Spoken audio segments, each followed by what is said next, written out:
Hello, welcome to technology platform. So today we are going to see like two function. One is like iter and one is like next. So these are all we can say like uh, so normally we are using some loop functions to iterating, right? But instead of that, they have given some inbuilt function. So how to use it and get the value, we can see it now. Let me open idle. Now here I'm just giving my list. Here I can say like this is Python tutorial, like that I'm given. So the list is having four values, right?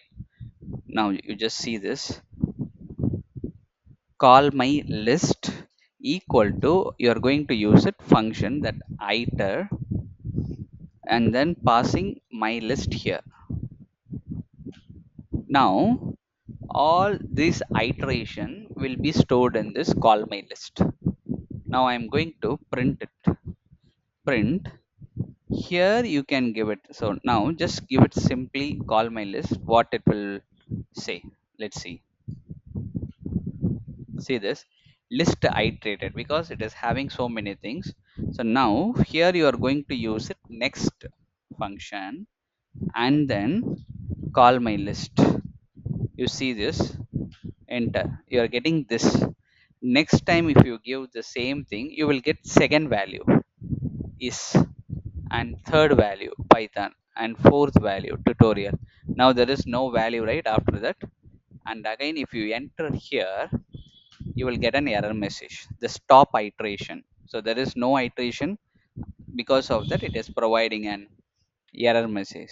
So this is what we are using, that iter as well as next. So instead of loop, you want to just loop it manually.